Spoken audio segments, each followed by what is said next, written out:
रानी अपने प्रेमी से कहने लगी कि इससे बड़ा दुर्भाग्य क्या हो सकता है कि मैं तुम्हें ऐसी विवशता की अवस्था में देखती हूँ। तुम सच मानो, तुम्हारी दशा देखकर मुझे इतना कष्ट होता है कि जितना स्वयं तुम्हें भी नहीं होता होगा। मेरे प्राण, मेरे जीवनधार, मैं तुम्हारे सामने घंटों बैठी बातें करती हूँ और तुम मेरी एक बात का भी उत्तर नहीं देते। अगर तुम मुझसे एक बात भी करो तो मेरे चित्त को बड़ा धैर्य मिले। रानी इसी प्रकार अपने प्रेमी के सम्मुख बैठकर प्रलाप करती रही। मुझ मूर्ख से अपनी रानी की यह दशा न देखी गई और उसका प्रेम मेरे हृदय में फिर उमड़ आया। मैं चुपचाप अपने महल में आ गया। कुछ देर में वह किसी काम से महल में आई तो मैंने कहा कि अब तुमने अपने सगे संबंधियों के प्रति बहुत शोक व्यक्त कर लिया, अब साधारण रूप से रानी जैसा जीवन बिताओ। वह रोकर कहने लगी कि बादशाह सलामत मुझसे यह करने के लिए न कहें। मैं उसे जितना समझाता बुझाता था उतना ही उसका रोना पीटना बढ़ता जाता था। मैंने उसे उसके हाल पर छोड़ दिया। वह इसी अवस्था में 2 वर्ष और रही। मैं एक बार फिर शोकागार में गया कि रानी और उसके गुलाम प्रेमी का हाल देखूं। मैं फिर छुपकर बैठ गया और सुनने लगा। रानी कह रही थी कि प्यारे, अब तो 2 वर्ष बीत गए हैं। मेरे रोने चिल्लाने और विलाप करने का तुम्हारे हृदय पर कोई प्रभाव नहीं होता। जान पड़ता है कि तुम मुझे बात करने के योग्य नहीं समझते, इसीलिए तुम अब मुझे देखकर आंखें भी बंद कर लेते हो। मेरे प्राण प्रिय, एक बार आंखें खोलकर मुझे देखो तो मैं तुम्हारे प्रेम में कितनी विह्वल हो रही हूँ। रानी की यह बातें सुनकर मेरे तन बदन में आग लग गई। मैं उस इमारत से बाहर निकल आया और गुम्बद की तरफ मुंह करके कहा, ओ गुम्बद, तू इस स्त्री और उसके प्रेमी को जो मनुष्य रूपी राक्षस है उन्हें निगल क्यों नहीं जाता।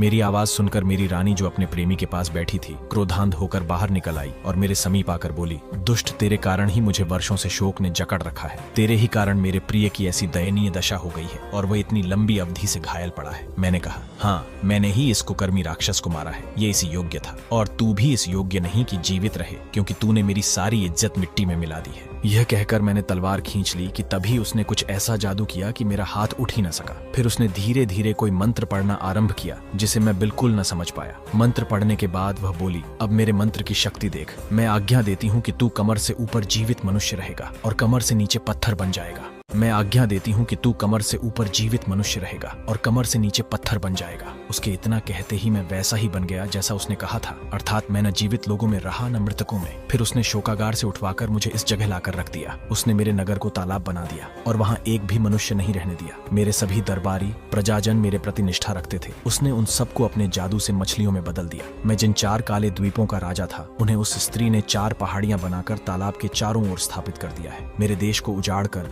और मुझे आधा पत्थर का बनाकर भी उसका क्रोध शांत नहीं हुआ। वह यहाँ रोज आती है और मेरे कंधों और पीठ पर 100 कोड़े इतने जोर से मारती है कि हर चोट पर मेरा खून उछल आता है। फिर वह बकरी के बालों की बनी एक खुरदरी काली कमली मेरे कंधों की ओर पीठ पर डालती है और उसके ऊपर सोने की तारकशी वाला भारी लबादा डालती है। यह वस्त्र वह मेरे सम्मान के लिए नहीं बल्कि मुझे पीड़ा पहुंचाने के लिए पहनाती है और मेरा मजाक उड़ाकर कहती है कि दुष्ट, तू तो 4-4 द्वीपों का बादशाह है, फिर अपने को इस अपमान और दुर्दशा से क्यों नहीं बचाता।